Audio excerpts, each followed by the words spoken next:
Hello and welcome to the Ask An Introvert podcast. I'm your host, Jennifer Ho.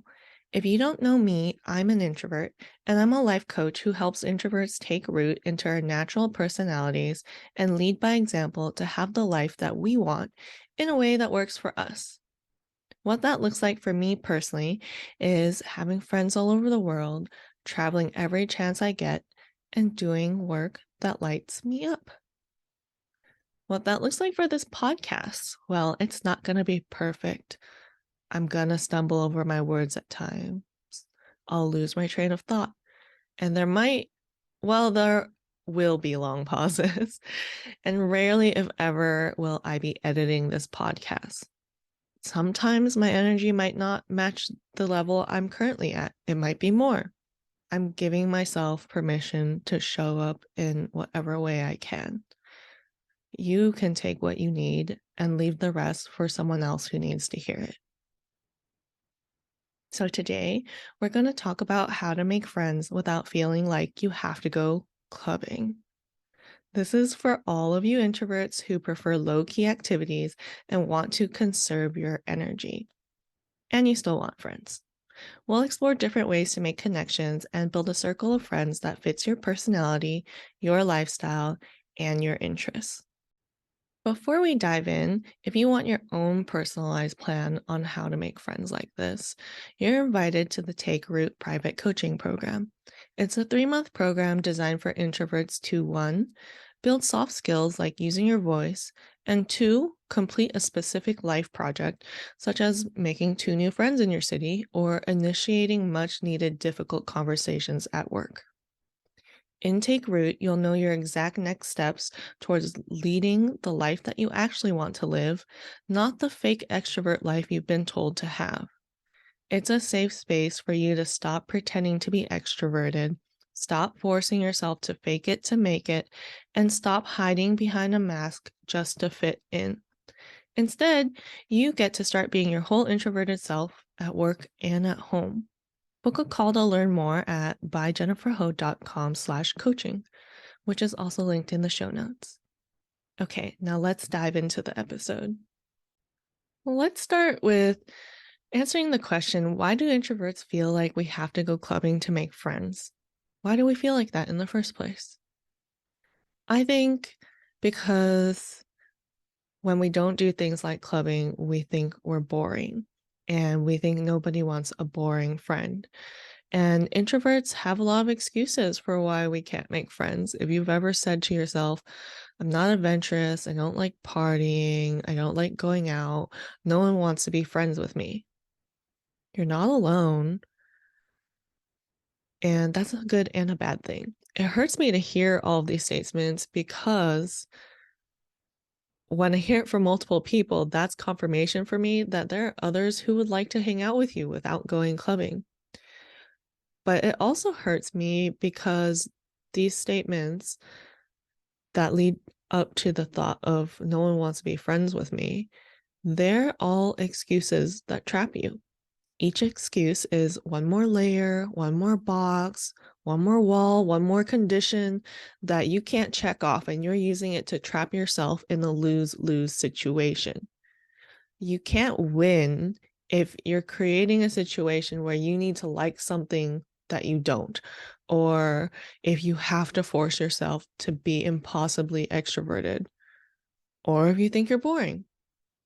If you want to make friends, you can do it in an introverted way while doing what you like, enjoying your actual interests, and having fun.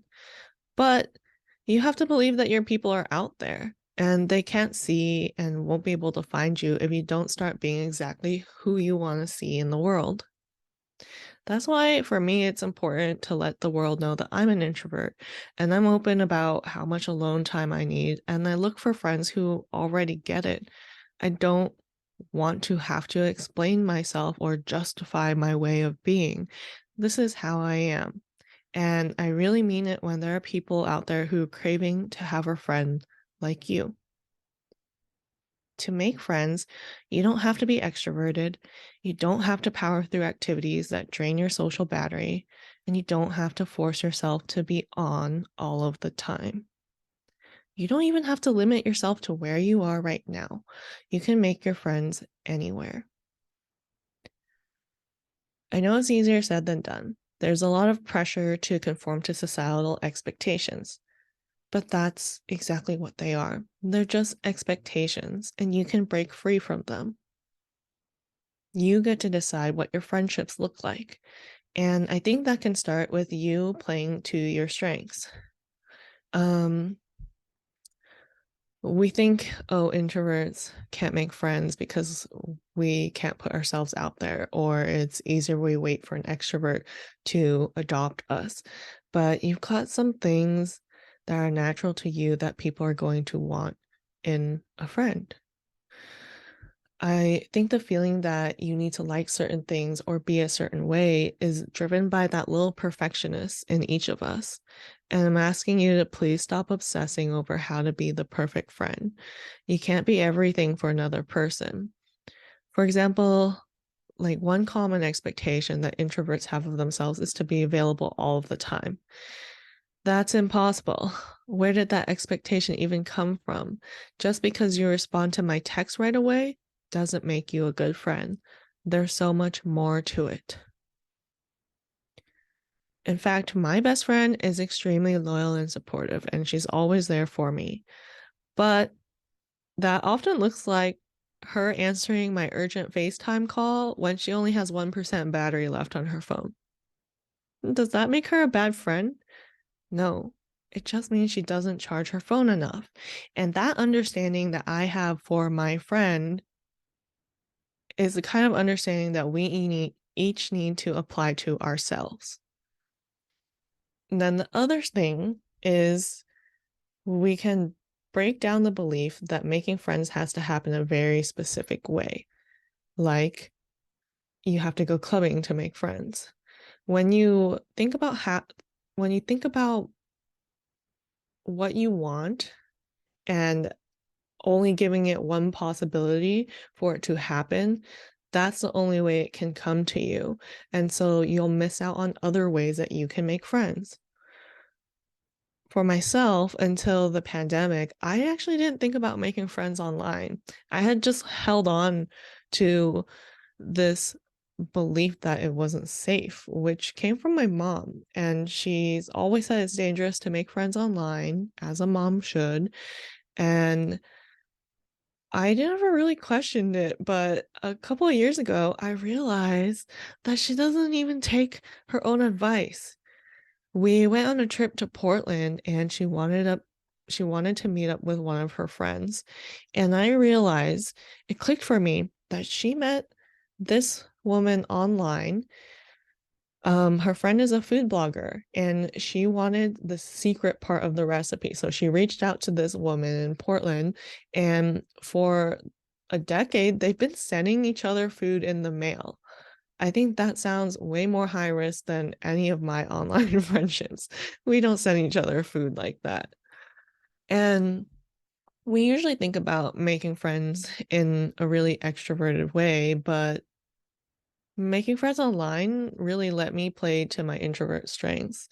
Like that pressure to respond right away, it's just not there when you have a friend in an entirely different time zone.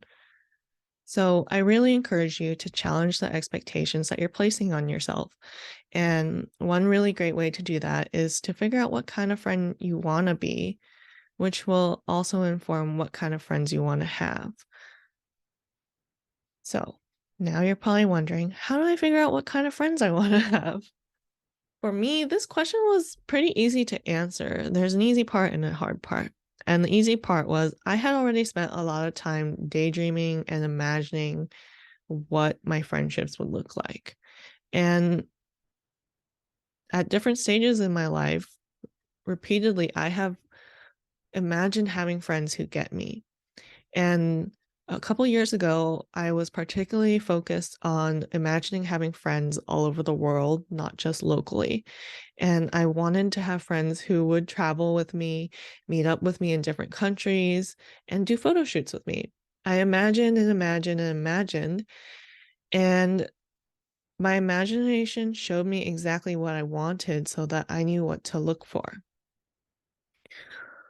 But it's really hard to look for friends when no one is showing their true selves. So I had to decide to be visible in order for my people to find me. And we'll dive more into that later, but I want to break down my definition of friends that I want to have right now. So I know that society tends to measure friendships by longevity or shared interests or how often we talk or how much time we spend together. But none of that really matters to me. I also didn't want to have to dedicate years before I finally had a friend who would travel with me abroad. So I really focus on what quality meant to me. And in my close friendships, we are interested in each other despite our differences. We hold space for each other in our most vulnerable moments. We give each other our undivided attention, and we are okay with low key, do nothing, say nothing hangouts.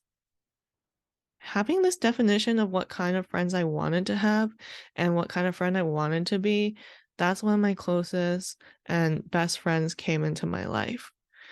And like I said, creating this definition really was the easy part. What was hard was all of my mind drama. It took more work and more effort to change my thoughts about myself. While I knew what I wanted, at the same time, I didn't think I deserved friends like this.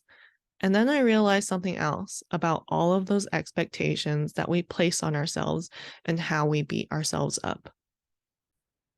The problem with beating yourself up for not going clubbing is that you're not being a good friend to yourself. So before I could go looking for the friends I wanted, I really had to accept myself for my preference for low key activities and also forgive myself for beating myself up because I I realized I wasn't being the kind of friend that I wanted to be to myself. And how can I expect to receive that from anyone else if I don't really know how to provide that to myself? Because then maybe I do meet the right friend and they are everything I want. But if I don't believe that I'm deserving or that I can have all of this, I'm probably going to screw things up. So define what you want and really let yourself be that person too. But now I'm going to go to your third question, which is what do I actually need to do to attract these friends? So, what's nice about our imagination is that we can imagine all these wonderful outcomes and results, but when it gets to trying to create it into our reality, we can start to get stuck in thinking, okay, what are all the steps I need to take to get there? But I'm here to tell you to keep it simple. Focus on one aspect and one step at a time. I didn't try to make my entire vision happen all at once.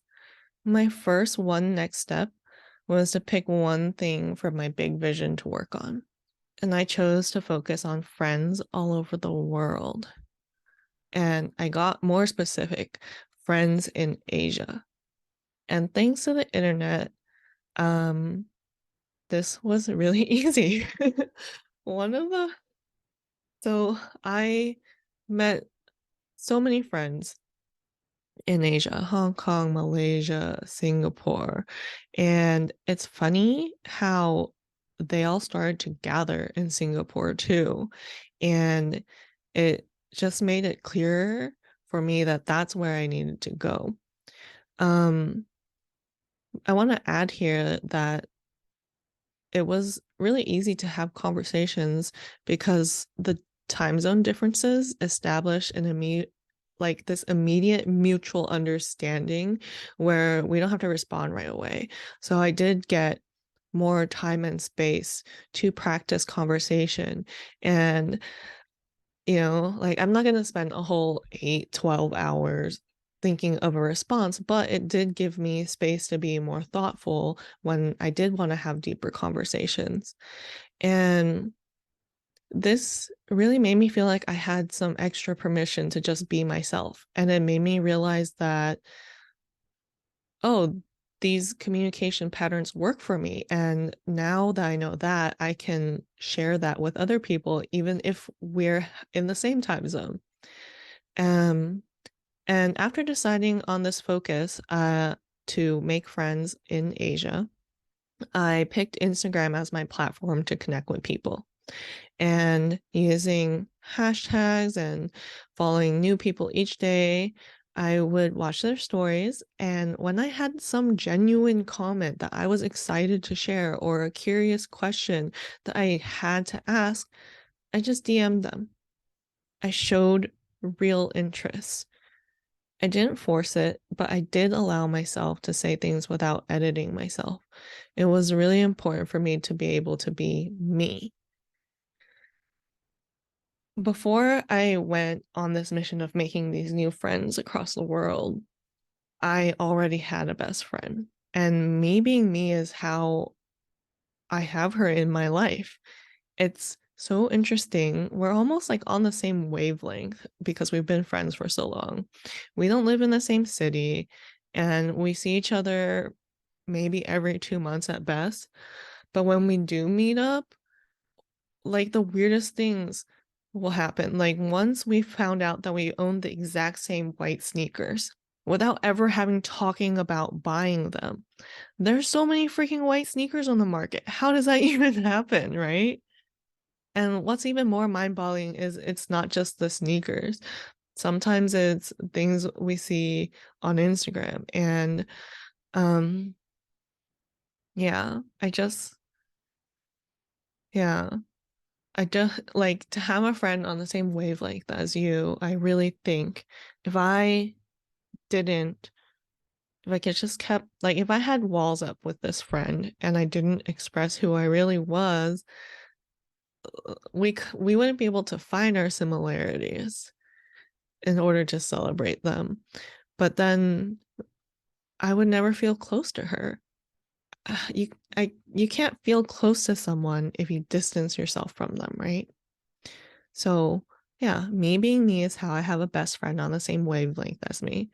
Me being me is how I'm in a little two-person book club for a book called The Courage to Be Disliked. That's not really a common read. And me being me is how I got to do a group photo shoot with friends I met online across the world in Singapore during a 5-week vacation. These things happen because I kept taking meaningful action to be visible as I already am, as the person that I am. And if you want to have an action plan that works for you, I invite you to come join the Take Root private coaching program. To learn more about that, you can book a call at byjenniferho.com/coaching, which is also linked in the show notes. So, to sum everything up, making friends as an introvert can be challenging, but it can also be really simple. You don't have to overcomplicate it. The simpler it is, the sooner you'll feel rewarded by it because it really is rewarding. And I know you can make friends without feeling like you have to go clubbing and without actually going clubbing. You can focus on the low-key activities and be honest with your friends to build a social circle that works for you. I'm going to leave you with 3 questions to reflect on. 1, who are 10 real-life people you would love to be friends with? And these can be your neighbor, your coworker, or a K-pop star. They just have to be real. This list is evidence to support your belief that your people are out there.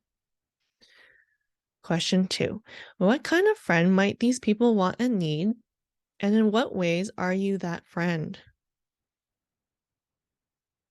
Remember, you need to be who you see in the world. Which leads me to question number 3. How can you start showing the world that you are that friend? Because that's really how you'll attract the people that you want in your life. Thanks so much for tuning into the Ask an Introvert podcast. For more regular doses of my perspective, you can find me on Instagram or LinkedIn at by Jennifer Ho. But I'm tired now, so that's it for today. I will see you next time.